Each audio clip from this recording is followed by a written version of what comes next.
మన Chiranjeevi vascular and multi speciality hospital దేశంలోనే best vascular and endovascular facilities and all multi speciality care.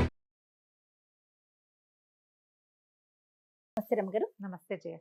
రమగారు, Sankatahara Chaturthi దీని యొక్క విశిష్టత, ఆ రోజు అసలు మనము ఆచరించాల్సిన విధి విధానాలు, ప్రత్యేకమైన పూజలు అందరూ చేసుకోవచ్చా, ఏంటి రమగారు అసలు? ప్రతిసారి మాట్లాడదాం జయ. మనం ప్రతి సంవత్సరం వినాయక చవితి అప్పుడు ఇది చెప్తూ ఉంటాం. సంకటహర చతుర్థి అంటే నెలకి 2 సవితులు వస్తాయి. మనం ఎట్లా వెళ్తాం, మన కాలం ఎలా నడుస్తుంది, మంది డేట్ల ప్రకారం పోతుంది. అవును, 1, 2, 3, 4 నుంచి 30 దాకా లేదా 31 దాకా, కొండవచో 27, 28 దాకానే. అంతే అంతే. అయితే మన హిందూ దీని ప్రకారం, భారతీయ పాత విధానం ప్రకారం చాంద్రమానం నడుస్తుంది. ఈ చాంద్రమానం అంటే చంద్రుడి యొక్క కదలికలతో మన డే మారుతుంది అనమాట. తిథులు అంటాం వాటిని మనం. 28 ఇవి ఎట్లా పోతాయి? 28 కాదు, పోనీ 29, 30 చేసుకుందాం దాన్ని. పాడ్యమి నుంచి మొదలు పెట్టుకుని పౌర్ణమి దాకా 15. ఓకే. అక్కడి నుంచి 16వ రోజు నుంచి మళ్ళీ పాడ్యమి నుంచి మొదలు పెట్టుకుని అమావాస్య దాకా. ఓకే.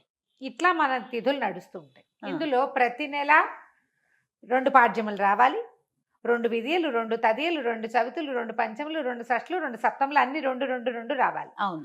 2 రానివి ఏమిటి? ఒకటి పౌర్ణమి, రెండోది అమావాస్య. అవి మాత్రం సింగిల్ డేట్స్.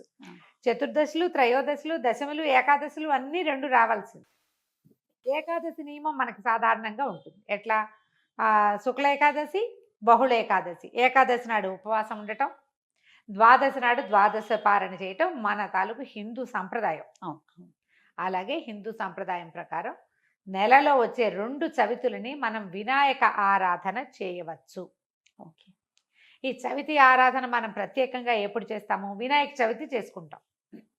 ఒక శుక్ల చవితి సంవత్సరంలో ఒక్కసారి వినాయక శుద్ధ చవితి నాడు, అది మన భాద్రపద శుద్ధ చవితి నాడు వినాయక వ్రతకల్పం చేసుకుంటాం. వినాయకుడి పుట్టినరోజని, ఆ రోజునే ఆయనకి గణాధిపత్యం లభించిందని, వాళ్ళు ఆయన్ని పూజిస్తే అన్ని విఘ్నాలు తొలగిపోతాయని గణాధ్యక్షుడని ఆయన్ని కొలుచుకుంటాం. అలాగే ప్రతి నెలా వచ్చేటువంటి కృష్ణ చవితి నాడు, బహుళ చవితి నాడు వినాయక ఆరాధన చేస్తే సమస్త విఘ్నాలు తొలగిపోతాయి అనేది ఒక ప్రత్యేకమైన నియమంగా చెప్తారు. ఓకే. ఈ నియమాన్ని మనకంటే ఎక్కువగా తమిళులు పాటించేవారు. వాళ్ళు ఎక్కువ పాటిస్తారు. మనకి జాతకంలో కేతు ప్రభావం ఎక్కువగా ఉన్నా, ఏ పనైనా మొదలుపెట్టి ఎప్పటికీ అవ్వకపోతున్నా, పిల్లలు చదువుల్లో వెనకపడుతున్నారనిపించిన, దీనికి మన ఇంట్లో ఉండాలి వ్రతము నియమము ఏం లేదు. పెద్దవాళ్ళు చెప్పిందే చెయ్యాలి, మన ఇంట్లో లేకపోతే చేయకూడదు అలాంటిది ఉండదు. సార్వజనీయమైన వ్యవహారం, ఎవరైనా చేసుకోవచ్చు. మనమే ప్రాబ్లమ్స్లో ఇరుక్కుంటున్నాం. ఏ పనైనా మొదలు పెడితే అవటం లేదు, అన్ని అడ్డంకులే దానికి. ఓకే. వ్యాపారాలకి, చదువులకి, ఇంట్లో ఏదైనా వస్తువులు తరచుగా పాడైపోవటం, ఇది కూడా జ్ఞాపకం పెట్టుకోండి. మిక్సీ రిపేర్ చేయిస్తావు, వెట్ గ్రైండర్ పడుకుంటుంది. దానికి ఏదో చేయిస్తావు, వాషింగ్ మెషిన్ ప్రాబ్లం వస్తుంది, అది అయిపోయింది, సూయింగ్ మెషిన్ పడుకుంటుంది. ఇట్లా రిపేర్లు చేస్తూ ఉన్న వాళ్ళు ఉంటారు చూడు. నేను కూడా ఉన్నా ఆ లిస్ట్ లో. అవునండి. నేను ఒకటి రిపేర్ చేస్తే ఇంకోటి వస్తుంది. ఒకటి మొదలు పెడితే పాపం లిస్ట్ వస్తుంది, వస్తూనే ఉంటుంది. మా వాళ్ళు ఇంట్లో ఎక్కిరిస్తున్నారు, ఒకటి రిపేర్ చేయకుండా ఉంచుకుంటే అది ఒకటే ఉంటుంది నీకని. అట్లా ఒకటి వస్తుంది. ఏమీ లేవనుకో, మెళ్ళ పెట్టుకుంటే నల్ల పసలు కొలిసేని టిక్కని విరుగుతుంది, ఆ పస విరిగిపోతుంది.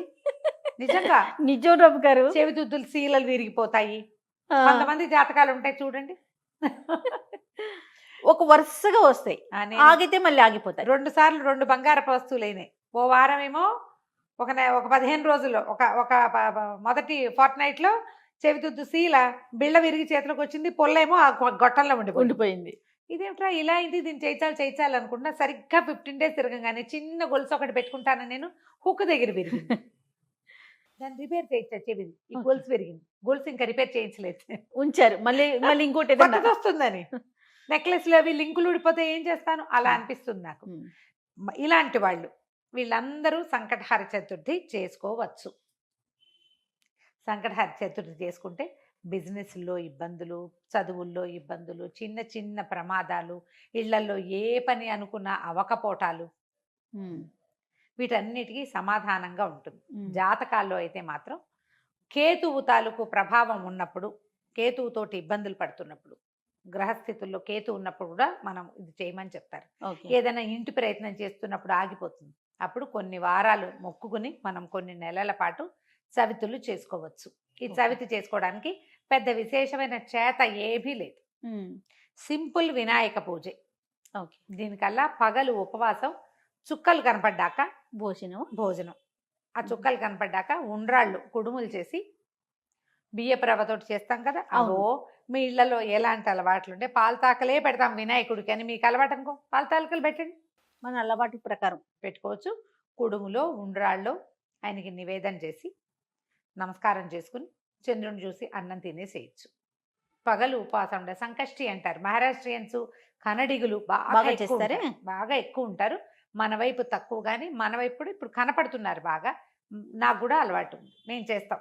అంటే కమ్యూనిటీ వైజ్ గా చేస్తారా రమ్మగారు? అలా ఏం ఉండదమ్మా, అలా ఏం ఎవరైనా చేసి, ఇది ఓ పెద్ద పూజా హడావిడి ఏం లేదు కదా, అది ఏకాదశిలానే, ఏకాదశి లాగానే. కాకపోతే మనం వినాయకుడికి కొలుస్తాం. ఇది సంకటహార చతుర్థి. మనకి కష్టాలు ఇబ్బందులు ఉన్నప్పుడు రుణ విమోచన గణపతి స్తోత్రం అని ఒక ప్రత్యేక స్తోత్రం ఉంది. ప్రణమ్య శిరసాదేవం గౌరీపుత్రం వినాయకం ఇలా స్టార్ట్ అవుతుంది. ఆ స్తోత్రం చదువుకోవచ్చు. అబ్బాయి అవేవి రావండి, సుముఖశ్రీగదంతస్య కపిలో గజకర్ణికః మనకు వచ్చు కదా, అంతే. ద్వాదశ నామాలు అవి చదువుకోండి. వినాయకుడికి కొంచెం గరిక వాకిట్లో ఎక్కడైనా పెరళ్లలో ఉన్న బాల్కనీ కుండీల్లో ఉంటే గరికని పెక్కకుండా ఉంచుతా నేను, ఆ వినాయకుడు పెట్టుకోవచ్చు అని చెప్పి, బుధవారం నాడు పెట్టచ్చులే అని. ఆ 2 గరిక పోచలు వినాయకుడికి సమర్పించడం, ఉండ్రాళ్ళు సమర్పించి నమస్కారం చేసుకోండి. ఇది చాలా మంచిది. మరి పసుపుతోటి వినాయకుడిని చెయ్యాలి అదేదో సిద్ధాంతంగా చెయ్యొద్దమ్మా, ఎంత సింపుల్గా అయినా చేసుకోవచ్చు. సాయంకాలం సమీపంలో ఉన్న ఏ దేవాలయంలోనే గణపతి చతుర్థులు చేస్తారు. అన్ని చోట్ల వినాయక ప్రతిష్ట ఉన్న ప్రతి చోట సంకటహర చతుర్థి పూజ చేస్తారు. వెళ్ళి గుళ్ళో పూజ చేయించుకోండి, హాయిగా ఇంటికి వచ్చి భోజనం చేయండి, అంతే. కుడుములు ఏమైనా ఉండి మీ గుళ్ళో వాళ్ళు ఒప్పుకుంటే, ఆ దేవాలయం పద్ధతిని బట్టి కదా, ఒప్పుకుంటే మీరే కుడుములు తీసుకెళ్ళి స్వామివారికి అక్కడ నివేదన చేసి అందరికీ ప్రసాదం పంచిపెట్టండి. వినాయకుడికి వచ్చిన బెల్లం ముక్క నివేదన పెట్టడం ఒక అలవాటుగా చేసుకోండి. మనకి ఇలాంటి సమస్యలు ఉంటే కనుక తప్పకుండా కొంచెం బెల్లం నివేదన పెట్టడం, వినాయకుడి కోసం ఒక దీపారాధన చేయటం, దీపం పెట్టుకోవటం, దీపం పెట్టగానే వినాయకుడికి సంబంధించిన శ్లోకం చదువుకోవటం, ఓ బెల్లం ముక్క ఖచ్చితంగా, నువ్వు పళ్ళు పెట్టు పాలు పెట్టు అవి ఏమైనా పెట్టుకో, వినాయకుడికి బెల్లం ముక్క పెట్టాలి.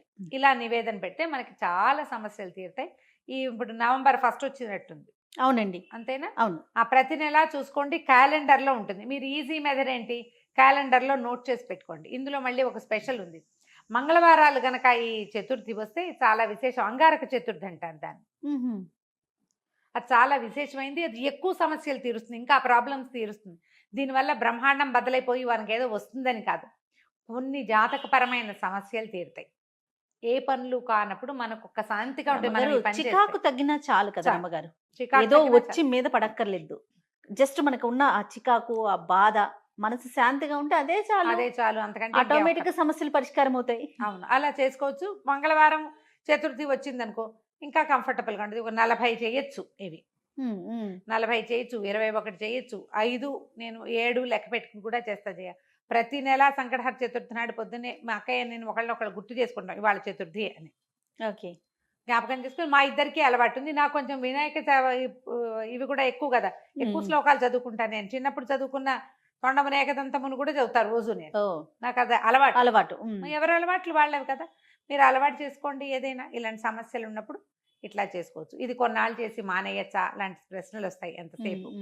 కొన్ని వారాలు నియమంగా పెట్టుకోండి, కొన్ని నెలలు, ప్రతి నెల సంకటహర చతుర్థి చేయాలి. 2 సార్లు సంవత్సరం 2 సార్లు వస్తుంది కదా, మీరు కృష్ణ చతుర్థి మామూలు చతుర్థి కూడా చేసుకోవచ్చు. లేదా నేను సంకష్టే చేస్తాను అంటే కనుక సంకష్టులు మాత్రమే చేసుకోవచ్చు, సంకటహర చతుర్థి మాత్రమే చేసుకోవచ్చు. ప్రతి నెల చేస్తే ఇప్పుడు సంవత్సరం చేద్దామని మొక్కున్నాం అనుకోండి, 12 అవుతాయి. ఒకవేళ మధ్యలో ఒక నెల పీరియడ్ వచ్చింది, ఆడవాళ్ళకి సమస్యలు వస్తాయి, ఇంకోసారి మళ్ళీ మొదలు పెట్టక్కర్లేదమ్మా, కంటిన్యూ చేసుకోవచ్చు. దీనికి మీరు ఈజీ మెథడ్ ఏంటంటే, ఇప్పుడు స్మార్ట్ ఫోన్లు వచ్చినాయి కాబట్టి స్మార్ట్ ఫోన్లో చూసుకుని పెట్టుకోండి డేట్లు. నేనైతే క్యాలెండర్లో రౌండ్ ఆఫ్ చేసి పెట్టుకుంటా ఇవాళ చతుర్థి అని. వాళ్ళు కూడా ఎర్ర వినాయకుడు బొమ్మ వేస్తుంటారు, అక్కడ వినాయకుడు బొమ్మ కనపడుతుంది, టీటీడీ వాళ్ళ దాంట్లో కనిపిస్తూ ఉంటుంది. సో గుర్తుపెట్టుకుని ఆ రోజున మీరు చేయవలసింది ఏంటి, వినాయకుడికి సంబంధించిన స్తోత్రం చదువుకోవటం, గరిక 2 గరిక పోచలు తెచ్చి వినాయకుడికి సమర్పించడం, కొంచెం కుడుములో ఏవైనా నివేదన చేయటం, పగలు ఉపవసించి చంద్రుడు కనపడ్డాక దండం పెట్టుకుని భోజనం చేయటం చేసి చూడండి. మీకు చాలా ఇబ్బందులు తొలుగుతాయి. పెద్ద విశేషంగా ఏదో మాత్రం కాదు, మంచిది. మీకు ప్రధానమైనది ఏంటంటే ఇబ్బందులు తొలుగుతున్నట్టు కనపడుతుంది, కానీ అది రైట్ అమ్మగారు. నమస్తే. నమస్తే జీ.